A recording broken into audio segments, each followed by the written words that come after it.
ہمارے ہاں جامعۃ الرشید کے قریب ایک صاحب رہتے تھے، وہیں قریب میں،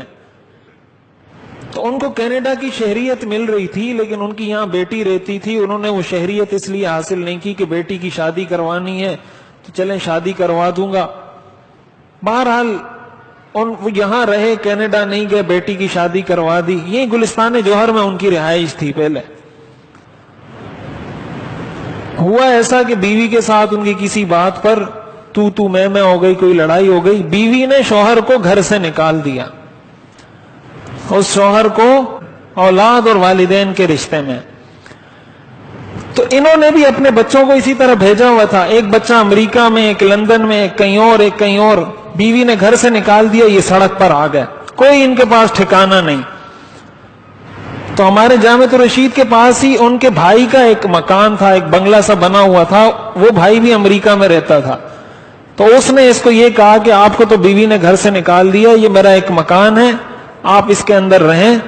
اور جو خرچہ ورچہ آپ کا ہوگا وہ میں آپ کے لیے وہاں سے بھیج دیا کروں گا، بس آپ اپنا خرچہ ورچہ کریں اور یہاں رہیں۔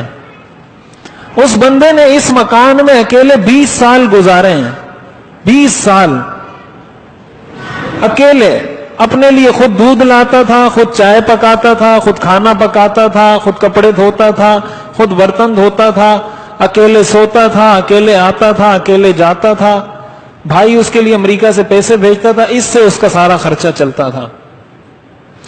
ایک دفعہ ایسا ہوا کہ وہ کہیں،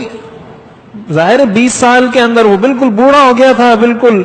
اعضاء اس کے کمزور ہو گئے تھے، چل پھر نہیں سکتا تھا، واش روم گیا رات کو، وہاں کہیں گرا تو وہاں اس کا ہاتھ ٹوٹ گیا،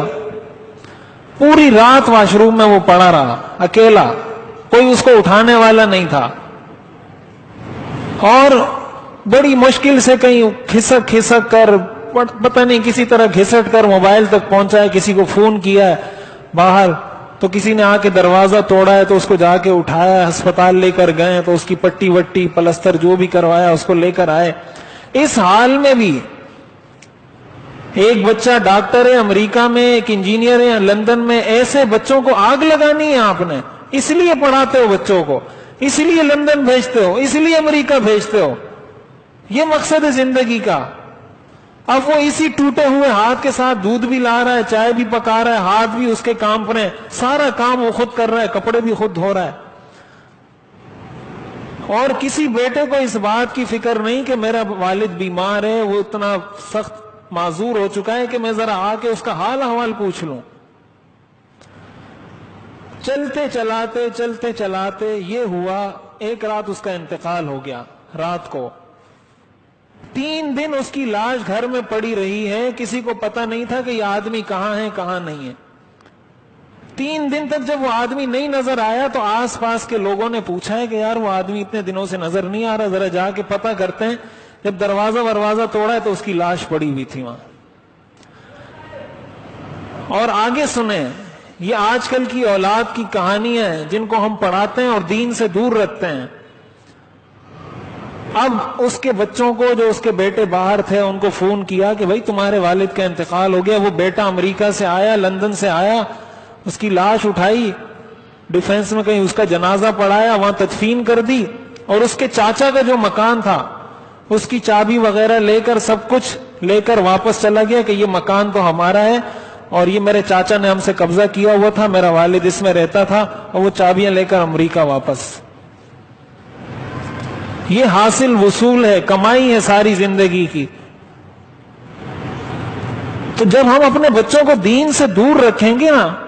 پھر ان سے یہ گلہ ہمارا حق نہیں بنتا۔ پھر ان سے کس بات کا گلہ؟ پھر اس بات کے لیے انسان کو تیار رہنا چاہیے کہ کل وہ بھی مجھے کسی طرح گھر سے نکال دیں گے، یہی کہیں گے کہ بھائی مجھے تو تمہاری کھانسی بری لگتی ہے۔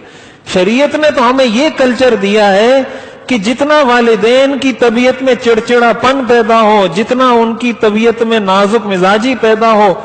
جتنا آپ اس مزاج کے ساتھ ان کا احترام کرو گے اتنا ثواب زیادہ ملے گا۔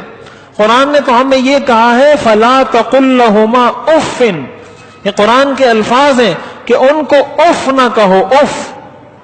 اف انسان کب کہتا ہے؟ جب انسان کو غصہ آتا ہے، خوشی میں تو نہیں کہتا اف۔ مقصد یہ ہے کہ جب تمہیں ان کی باتیں بہت زیادہ ناپسند لگیں، تمہیں بہت زیادہ غصہ آ جائے، تب بھی ان کے جواب میں اف اتنا بھی نہ کہو۔ تو اس بات کی شریعت کہاں سے اجازت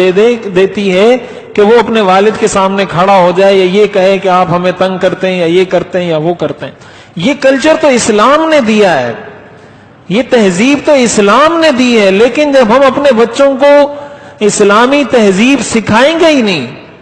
اسلامی تہذیب کے قریب بچوں کو نہیں لائیں گے، ان کی تربیت نہیں کریں گے، ان کو دین نہیں سکھائیں گے، تو بھائی وہ کیسے والدین کا ادب اور احترام جانیں گے؟ تو اس لیے ایک تو اولاد کی ذمہ داری بنتی ہے،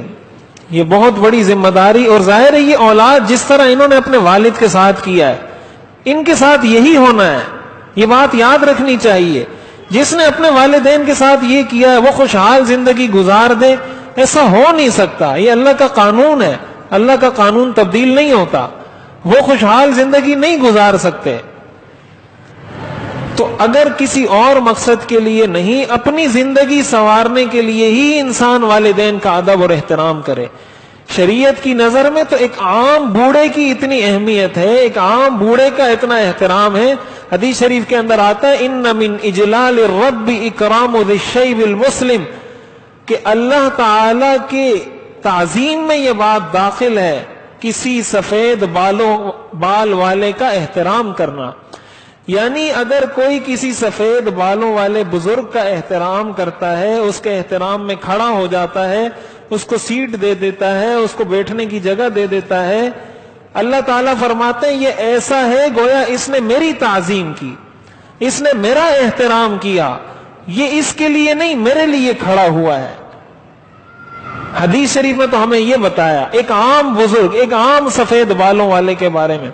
حدیث شریف میں آتا ہے اللہ تعالیٰ فرماتے ہیں کہ مجھے سفید بالوں سے حیا آتی ہے۔ جس شخص کے بال اسلام کی حالت میں سفید ہو جائیں مجھے اس سے حیا آتی ہے کہ میں اس کو عذاب دوں۔